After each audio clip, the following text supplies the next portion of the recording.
Hello friend, welcome to Rakul pictures. आज हम लोग इजराइल द्वारा ईरान पर आक्रमण, ईरान का पलटवार, तृतीय विश्व युद्ध की आशंका, मध्य पूर्व का गहराता हुआ संकट, इस संकट में इस्लामिक देशों की भूमिका, विश्व के तमाम देशों के साथ अमेरिका और भारत की स्थिति आदि को हम लोग आज समझने का प्रयास करेंगे। मित्रों, 13 जून 2025 शुक्रवार को प्रातः 3:30 पर इजराइल द्वारा ईरान पर 200 फाइटर जेट और 100 से अधिक बैलिस्टिक मिसाइलों द्वारा 150 से अधिक ठिकानों पर हमला करके ईरान को तबाह कर दिया गया, जिससे पूरा ईरान दहल उठा। यह हमला इजराइल द्वारा किया गया अब तक का सबसे बड़ा और भीषण हमला था। ईरान द्वारा पलटवार करते हुए इजराइल पर 150 से अधिक ड्रोन और बैलिस्टिक मिसाइलों से हमला करके भारी नुकसान पहुंचाया गया। इसके बाद दोनों देशों के बीच में भयंकर युद्ध शुरू हो गया, जिसके कारण तृतीय विश्व युद्ध की आशंका प्रबल होती जा रही है। मित्रों, इजराइल के भीषण हमलों से ईरान में अब तक की सबसे बड़ी क्षत हुई है,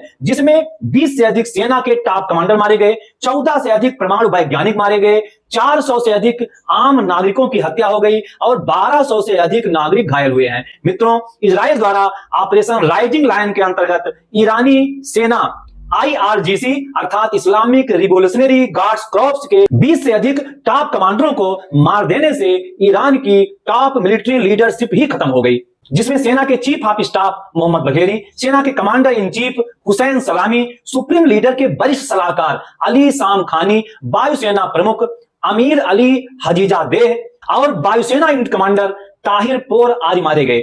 इसी के साथ 14 परमाणु वैज्ञानिकों में डॉक्टर फरेदून अब्बासी दवानी, डॉक्टर मोहम्मद मेहदी तहराजी आज सभी इजराइल हमले में मारे गए। मित्रों, इजरायली हमले में ईरान के 4 प्रमुख परमाणु अनुसंधान केंद्रों को भारी क्षति हुई, जिसमें नतांज परमाणु अनुसंधान केंद्र, यह ईरान का सबसे बड़ा अनुसंधान केंद्र है। यहाँ 9 परमाणु बम बनाने की शुद्ध यूरेनियम सामग्री मौजूद थी, जिसको भारी क्षति हुई।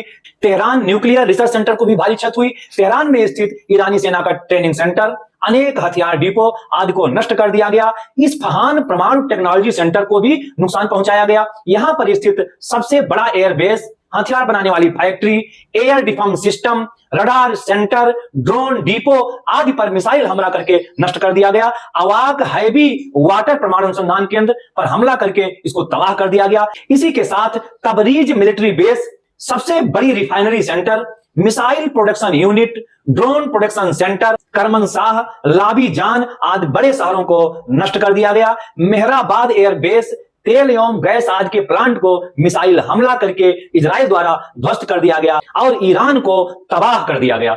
मित्रों, एक प्रश्न उठता है कि इजराइल द्वारा ईरान के परमाणु अनुसंधान केंद्रों पर हमला करने का उद्देश्य क्या था। मिडिल ईस्ट के जानकारों का मानना है कि 12 जून 2025 को अंतरराष्ट्रीय परमाणु एजेंसी द्वारा सुरक्षा परिषद को रिपोर्ट किया गया कि ईरान ने सभी अंतरराष्ट्रीय समझौतों को दरकिनार करते हुए परमाणु बम बनाने के बेहद नजदीक पहुंच गया है, जो एक चिंता का विषय है। इसी रिपोर्ट को आधार बनाकर इजराइल ने ईरान के ऊपर आज तक का सबसे बड़ा हमला कर दिया। मित्रों, इजराइल का मानना है कि यदि ईरान परमाणु बम बना लेता है तो वह इसका प्रयोग सबसे पहले इजराइल पर करेगा, क्योंकि ईरान इजराइल और यहूदियों को समाप्त कर देना चाहता है। इसलिए इजराइल ने यह संकल्प ले रखा है कि ईरान को कभी भी परमाणु बम बनाने नहीं देंगे, नहीं तो इजराइल का अस्तित्व ही संकट में पड़ जाएगा। इजराइल के प्रधानमंत्री बेंजामिन नेतन्याहू का कहना है कि हम बड़े से बड़ा हमला करने के लिए तैयार हैं। मित्रों, ईरान और इजराइल कभी दोनों पक्के मित्र हुआ करते थे। इजराइल की स्थापना 1948 में हुई। सबसे पहले 1950 में ईरान ने एक देश के रूप में इजराइल को मान्यता दी,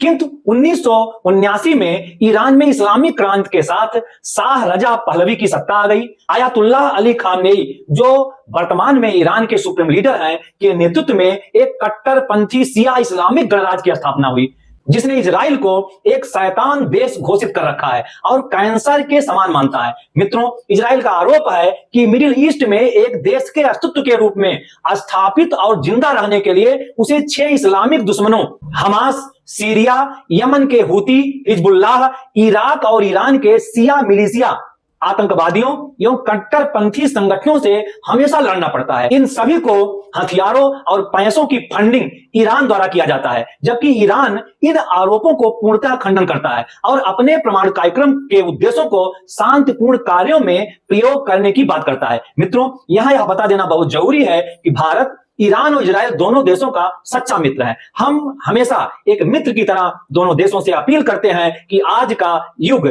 युद्ध का नहीं, महात्मा बुद्ध को अपनाने का है। मित्रों, इजराइल के ऑपरेशन राइजिंग लायन के जवाब में ईरान ने अपने ऑपरेशन ट्रू प्रॉमिस 3 के अंतर्गत अगले दिन 14 जून 2025 को इजराइल पर ताबड़तोड़ 150 से अधिक बैलिस्टिक मिसाइलों और 100 से अधिक ड्रोन से हमला करके इजराइल की राजधानी तेल अवीव, यरूशलेम, बेमरसेवा, हाइफा आदि सहित अनेक शहरों को भारी क्षति पहुंचाई और तबाह कर दिया। ईरान के मिसाइल हमलों से इजराइल के लगभग 24 लोगों की मृत्यु और 500 से अधिक लोग घायल हुए हैं। इजराइल के कई मिलिट्री बेस और रक्षा मंत्रालय को भारी नुकसान हुआ है। कई शहरों में रेड अलर्ट जारी है, सायरन बज रहा है, लोगों को बंकर में जाने का निर्देश दे दिया गया है। सुरक्षा को देखते हुए इजराइल ने बेन गुरियन एयरपोर्ट को बंद कर दिया है। इजराइल के एयर डिफेंस सिस्टम, एयरडोम आदि के द्वारा ईरान के 95% हमलों को इंटरसेप्ट किया जा रहा है। फिर भी दोनों देशों को भारी नुकसान का सामना करना पड़ रहा है। युद्ध दिन प्रतिदिन तेज होता जा रहा है। आज युद्ध के 5वें दिन इजरायली सेना द्वारा कुर्स फोर्स के 10 ठिकानों पर हमला करके उसको बर्बाद कर दिया गया।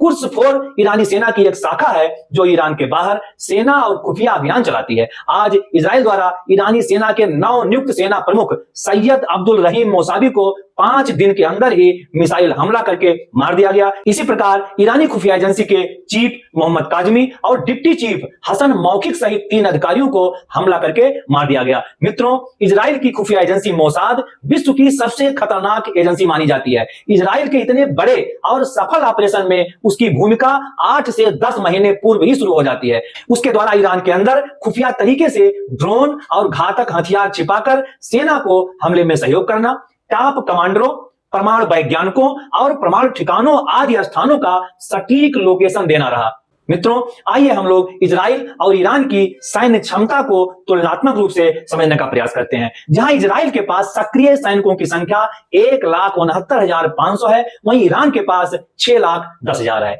रिजर्व सैनिकों की संख्या 4.5 लाख इजराइल के पास है, जबकि ईरान के पास 3,50,000 है। इजराइल का रक्षा बजट $27.5 मिलियन है, जबकि ईरान का $10.3 मिलियन।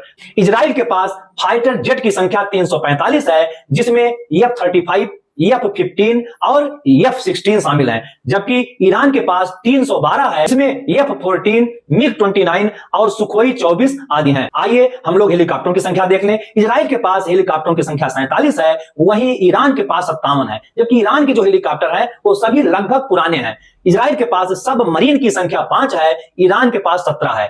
इजराइल के पास आर्टिलरी गनों की संख्या 538 है, जबकि ईरान के पास कहीं ज्यादा 6,798 है। आइए हम लोग एयर डिफेंस सिस्टम की बात कर लें। इजराइल के पास 4 प्रकार के एयर डिफेंस सिस्टम है, आयरन डोम, आरो, डेविड स्लिंग थर्ड जो अमेरिका ने दिया है, वहीं ईरान के पास बावर 373, यस 300 जिसको रूस ने दिया है, और खारडाइट 15। ये सभी ईरान के एयर डिफेंस सिस्टम है जिसको इजराइल ने कई बार भेदा है, जबकि इजराइल का जो एयर डिफेंस सिस्टम है वो बहुत ही मजबूत है। इस प्रकार तुलनात्मक अध्ययन में ईरान जमीन और समुद्री आक्रमण में इजराइल से बहुत आगे है, जबकि हवाई आक्रमण में इजरायली सेना ईरान से बहुत आगे है। इजरायली सेना का जो एयर डिफेंस सिस्टम है वह बहुत ही बेहतरीन है। मित्रों, आइए हम लोग दोनों देशों को मिलने वाले अंतरराष्ट्रीय समर्थन को भी समझने का प्रयास करते हैं। मित्रों, इजराइल को खुला समर्थन America, Britain, France, Germany, NATO देश, स्वीडन, न्यूजीलैंड, चेक गणराज्य और जॉर्डन आदि देश कर रहे हैं, जबकि ईरान को समर्थन कुछ गिने चुने देश ही कर रहे हैं, जिसमें चीन, रूस, पाकिस्तान आदि देश हैं, वह भी केवल युद्ध की निंदा कर रहे हैं। मित्रों, अमेरिकी राष्ट्रपति डोनाल्ड ट्रंप द्वारा ईरान को बार बार चेतावनी दी जा रही है कि यदि परमाणु समझौता नहीं किया तो यह आक्रमण और भी भयंकर हो जाएगा, ईरान में कुछ नहीं बचेगा। मित्रों, यदि युद्ध इसी रफ्तार से आगे बढ़ता रहा तो संभव है कि आगे यह तृतीय विश्व युद्ध का रूप ले सकता है। इसलिए अंतरराष्ट्रीय समुदाय को युद्ध को समाप्त कराने के लिए तत्काल कदम उठाना चाहिए। मित्रों, हमारा अगला वीडियो आपको सतत मिलता रहे, इसके लिए हमारे चैनल को लाइक, शेयर और सब्सक्राइब करते रहिए। Thank you.